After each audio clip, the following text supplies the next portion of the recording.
San jus alpukat untuk menemani kesendiriannya, lah datang terlalu cepat hari ini. Tak langsung ke gedung jurusan, Raye memilih nongkrong sebentar di kantin perpustakaan. Selain ingin menggunakan wifi perpustakaan yang tidak lelet seperti di jurusannya, ia juga ingin menghindar sejenak dari Roland. Meski tahu jika Roland tengah ada kegiatan di luar kampus saat ini, Raye tetap tidak mau berada di jurusan. Ia bahkan sudah berpikir untuk bolos di pertemuan kali ini. Tak masalah mengambil jatah absen.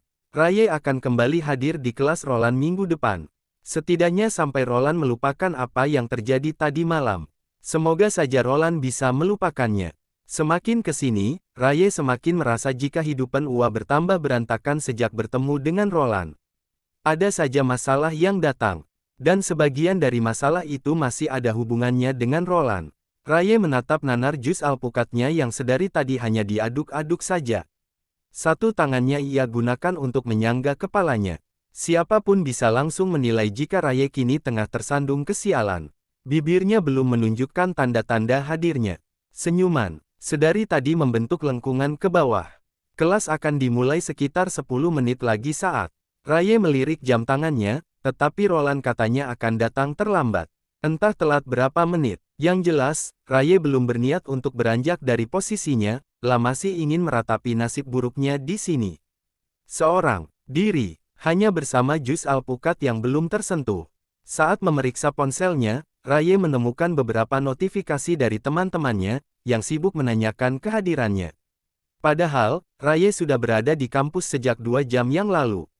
Bedaknya, bahkan sudah luntur. Saat membuka WhatsApp, Raye melirik kontak Roland yang masih berada di barisan atas kolom chartnya. Pesan terakhirnya hanya dibaca oleh pria itu. Padahal, sebelumnya Roland sangat fast response. Jelas sekali jika pria itu tersinggung dengan pesannya yang berbunyi kurang ajar. Pak Roland gay, seharusnya pesan sialan itu Raye kirimkan ke grup kelas yang tengah menggosipkan orientasi seksual Roland. Pesan yang masuk di grup begitu cepat, apalagi saat itu ia juga tengah berbalas pesan dengan Roland. Jadi, jarinya meleset dan tahu-tahu pesan sialan itu malah terkirim ke Roland. Raye bahkan sudah menarik pesannya secepat mungkin, tetapi tetap terbaca oleh Roland. Meski setelahnya ia berkali-kali meminta maaf, Raye tak yakin jika Roland akan membiarkannya lolos kali ini.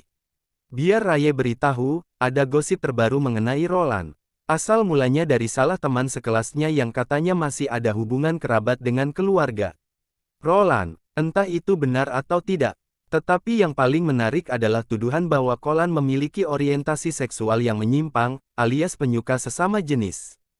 Katanya, penyebab Roland jadi penyuka sesama jenis karena ditinggal nikah oleh kekasihnya. Yang lebih parahnya lagi, kekasih Roland menikah dengan saudara kembarnya sendiri.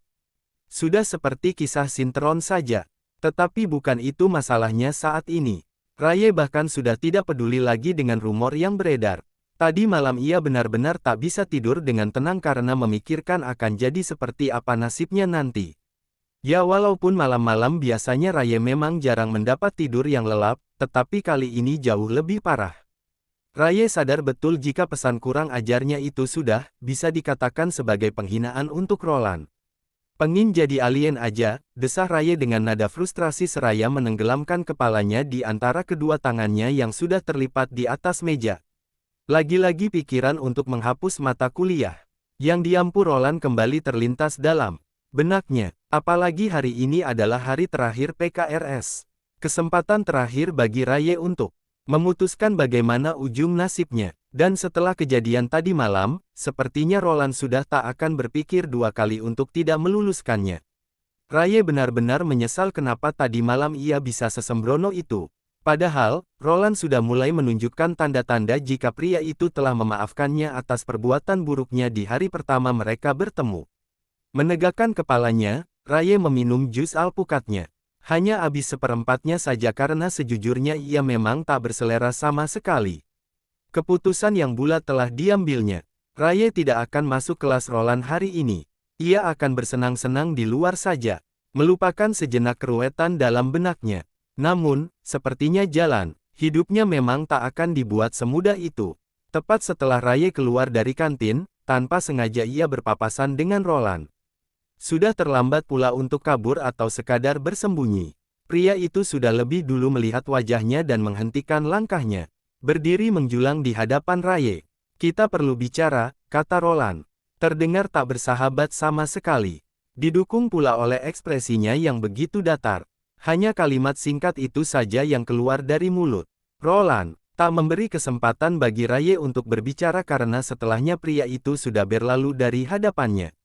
Raye mendesah nelangsa, menejam sekejap untuk dalam sana, menormalkan debaran jantungnya yang menggila di. Yang Raye lakukan di perpustakaan adalah untuk menghindari Roland, tetapi kenapa mereka malah bertemu di sini?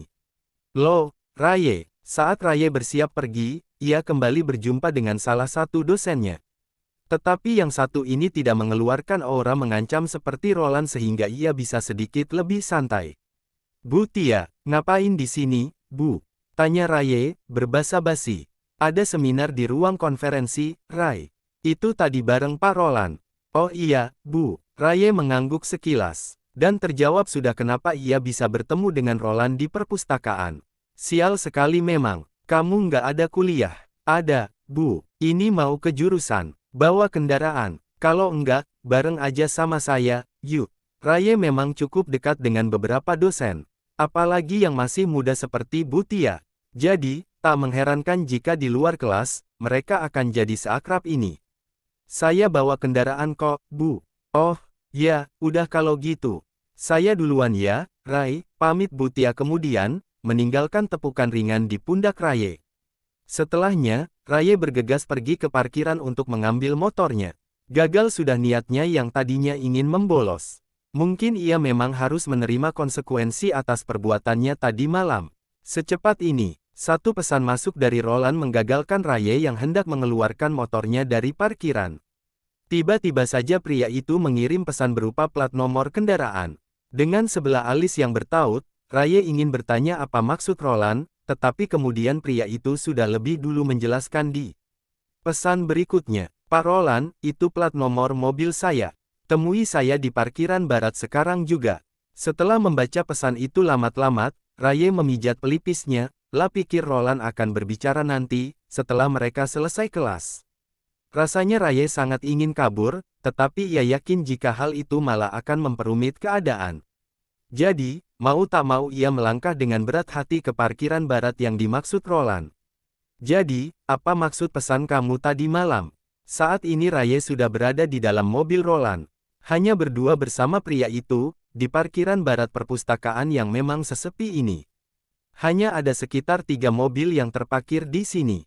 Maaf, Pak. Raye tidak tahu harus menjelaskan apa. Hanya kata maaf yang bisa terucap dari mulutnya. Kepalanya pun sedari tadi dibuat menunduk, tak berani menatap Roland yang memancarkan aura berbahaya. Kamu nggak punya sopan santun, ya? Yang sedang berbicara dengan kamu itu saya. Bukan sepatu kamu, hardik Roland. Raye gelagapan dan cepat-cepat mengangkat kepalanya, memalingkan pandangannya pada Roland yang sedari tadi menghadap ke arahnya. Siapa yang nyebarin gosip itu?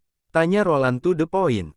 Raye menggigit bibir dalamnya. Maniknya mengarah pada bagian wajah Roland selain matanya, karena pria itu benar-benar menghunusnya dengan tatapan setajam silet. Siapa, Raye? Jawab saya. Roland tampak tak sabar ketika melihat Raye terlalu lama diam. Kalau kamu tidak mau memberitahu yang sebenarnya, saya akan menganggap jika itu adalah ulah kamu sendiri. Raye merasa serba salah. Jika ia mengungkapkan yang sebenarnya, maka teman-teman satu kelasnya pasti akan mendapat sanksi yang sama. Satu kelas terancam tidak lulus. Di sisi lain, jika Raye tak mengakui kebenarannya, maka hanya dirinya seorang yang akan terkena sanksi dari Roland. Lalu, apa yang seharusnya Raye pilih? Bersikap egois atau berlagak bak seorang pahlawan? Oke, kamu bisa keluar sekarang.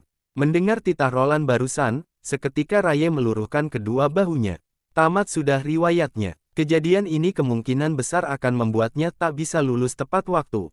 Ah, iya, Raye menghentikan pergerakannya yang hendak keluar dari mobil Roland saat pria itu kembali berbicara, lah berpaling pada Roland yang tengah menatapnya intens dengan kedua lengan yang sudah memegang kemudi. Satu hal yang perlu kamu tahu, saya masih sangat tertarik dengan seorang perempuan. Termasuk perempuan seperti kamu, Raye.